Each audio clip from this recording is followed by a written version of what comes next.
the big story. It happened. Many of you were hoping for it, and that is Bobby Slowik has been fired as the offensive coordinator.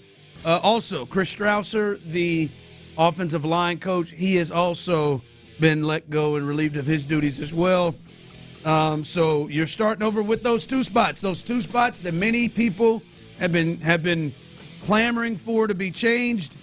Less than a week after the season ended, D'Amico and the organization made the decision to move on. So I guess for me, Clint, I think I want to kick this off here with you and the people.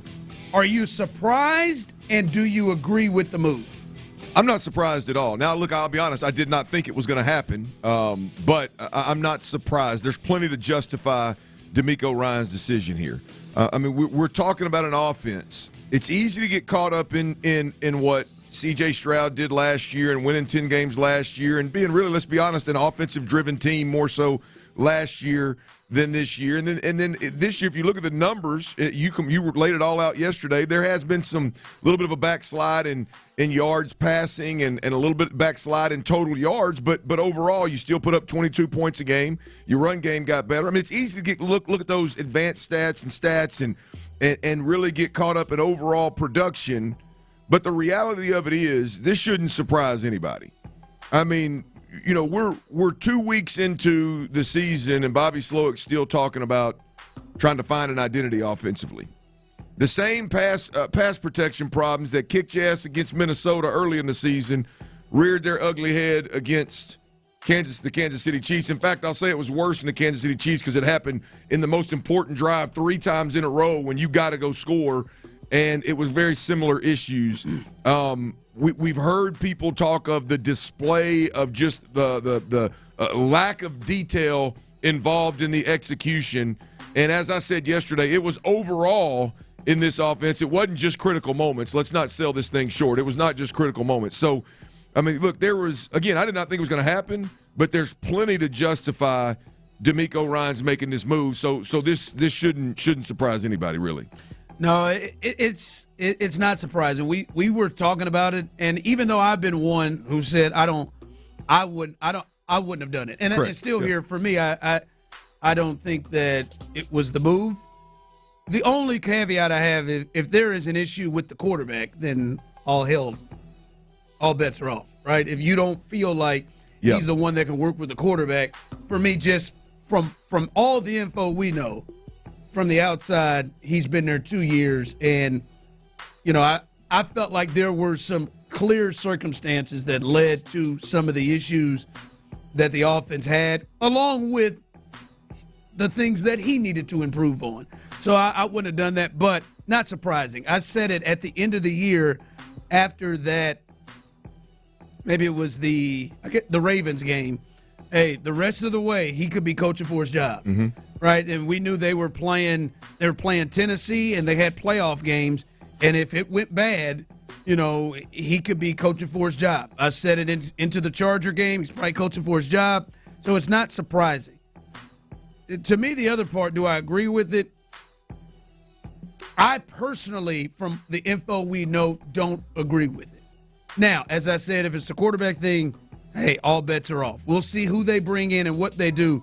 But to me, I just felt like what we saw last year, I don't think the guy all of a sudden became an idiot, and I do think there were some things that he could have done better. I want to make that clear. But I think there were also some circumstances, and that's why I said on the other side with the fellas from In the Loop, this better not be it, because they also need to fix, whoever's coming in, they need to fix some of the major problems that I think handcuff Bobby Slowik, C.J. Stroud, and the rest of this offense. Well, look, the agree or disagree, I don't know where I see it. The jury's still out for me because I need to see who you hire, right? I mean, I need to see who you hire because there's plenty of reason to justify moving on from Bobby Slowik. I think there was plenty of reason to justify keeping Bobby Slowik. I'll give you one example. Overall, C.J. Stroud in 2 years, he threw for 7,835 yards, 43 touchdowns, and 17 interceptions. It's a hell of a start to a career for a quarterback.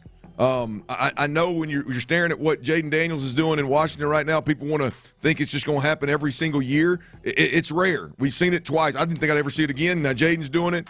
It's rare, guys. And so I don't know if I agree or disagree yet, but Ron, that's what brings me to the point of with the Texans offensive coordinator Bobby Slowik being out in Houston. Number one, I absolutely love the urgency. The statement made right here, Ron, is we don't have time for the offense to wait till week 9 to figure out their identity, the quarterback to potentially backslide, the offensive coordinator to figure out whether he's the guy or not through 3 years, right? The urgency that this move, I think, indicates is the way that I would hope the organization would be ran. DeMeco Ryans doesn't seem to be a guy that wants to sit around and let's play the wait and see game. And this is one of those moves. And to your point, I don't believe it stops with Bobby Slowik. If you're going to have this kind of urgency and make these kind of aggressive moves to win right now because you're in a window where you feel like you should be competing for Super Bowls, I got to believe there's going to be more to come. And I got to believe that has to do with coaches and it has to do with players as well. But the agree or disagree, the jury's still being out there, Ron.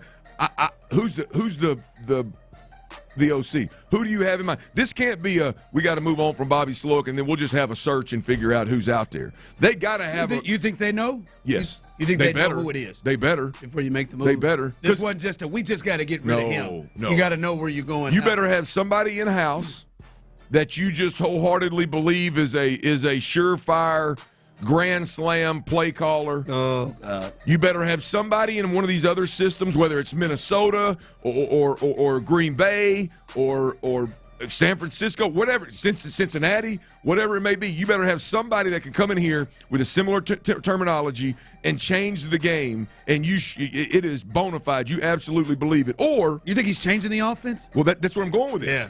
That's where I'm going with this, Ron, It better be somebody that's going to come in and keep the same terminology, probably keep the same staff, but be a game changer as an offensive coordinator, put their foot down on some of the stuff that's been allowed on the offensive side of the football, and change the in-the-moment stuff. Or it better be a surefire, bona fide G of a play caller that's been in the league and done it at an extremely high level and won championships and won a lot of football games with it. If you're going to start over all the way from scratch in training camp in this win-now window of C.J. Stroud on that rookie contract, Will Anderson on that rookie contract, like there's got to be somebody. This can't be a fire Bobby Slowik and then we'll piddle around and have a search. I want to address that part of it. The next part, Jonathan Alexander, who joined us yesterday, who he just recently met with the front office members, coaches, players, talking about the very frustrations of this offense. I think he's surprised by this move based off of conversations we had with him yesterday. We'll let him explain that. He's coming up in the next segment, so stay tuned for that. A guy who is connected with the Texans, the beat writer here for the Texans for the Chronicle, he'll join us and get his thoughts based off. This is coming from somebody who has just been in-depth conversations with members all across the organization. He'll join us coming up in a bit. You just said something there. I just want you to take into what Clint just said a bit. Can you imagine Cliff Kingsbury coming back to be the Washington Commanders OC next year and then getting fired after? What happened? How bad does it have to get? Just think about that. What Jade Daniels is doing this year, what that offense is doing. Imagine, because it's basically what they did last year with CJ. Yeah. It's tad better given they won in the division. But your point from a season from a rookie quarterback, the points. Yeah, and the Texans won the division. They're in the NFC Championship game. But what would have to happen for Clint to get fired next year? How bad did this thing get, Clint? To me. Look, I've said from jump, it's a lot worse than they want. It's a lot worse than the box score would say, and it's a lot worse than they want to go. They want to stand up there in front of the media in every post game and tell people it is. It's a lot worse than that. They're not close, Ron. We keep hearing we're close, and all we got to do is execute. Those are piss poor responses and piss poor answers from Bobby Slowik as well as DeMeco Ryans. They're right? all fixable. Yeah, there you go. It's all fixable. There's another one. Like that. They weren't. Like you sure. I guess theoretically it's you can fix protection, but you'd have to have 5 guys doing totally different, 6 if you count Dalton Schultz, doing totally different things better than they are, and it was not fixable. So the part that gets me is I was never under the impression that Bobby Slowik was pulling all the strings. That's fair. Like I you thought, mean from play calling to all of it, decisions. all I of damn it. sure don't think that he was the one jumping and saying, "Hey, I just want Kenyon Green." Yeah, that's all I want. Yeah, baby. great point. Yeah, no help. Yeah. Yeah, dog, baby, just give me Kenyon. I don't think he said go out and give me Shaq Mason and we're gonna roll this thing out. Resign him. Right? You know, like I want Dalton Schultz. I know I just spent all my time with George Kittle. This is what I want. Yeah, I want Dalton. yeah. So I don't think that Bobby Slowik and look with the good guys too. I don't think Bobby Slowik said you better draft C.J. Stroud. I don't think Bobby Slowik said, hey, Joe Mixon is my guy. Go get Joe Mixon. Like I'm saying, like I don't. This can't be a firing of one guy like this is. I'm trying to think of a defensive-minded head coach like Liam Cohen, who just got a job with Jacksonville after the year. You just fire a guy like that with a defensive-minded head coach, and maybe Liam Cohen wasn't the best example, but I'll give you one: the national championship, Ohio State up there with Ryan Day. No, but who's the OC? Kelly. Chip Kelly, right? This isn't a Chip Kelly that Chip Kelly was brought in and all the offense is yours, man. This is on you. You control everything. What O-line coach you want? What wide receiver coach you want? How do you want to structure this thing? Like Bobby Slowik was just a piece of it. So this, to me, this can't be the end all be all. There's got to be more to it. Again, whether that's coaches or players, we'll see. But there's got to be more to it, and there's got to be there's got to be a bona fide G that they've locked in on, and this is the guy we're bringing in. And I'll say this here, in my opinion, for D'Amico, and I know Tyler and I, we've gone back and forth on this. In between one of the breaks, I talked to Lopez about this. To me, this can't be a Gerard Johnson move. And listen, and to me, it is gonna be a Gerard Johnson move. Well, that prediction wise, I don't know anything. That to me is a hell of a thought because a couple of things. One, if Gerard Johnson was always the answer or the guy that you really wanted, that the guy you really wanted, well, hell, there was some moments. Then why don't you just fire him and let him take over then? Two, if the Houston Texans, and I know this fan base has the expectations, right?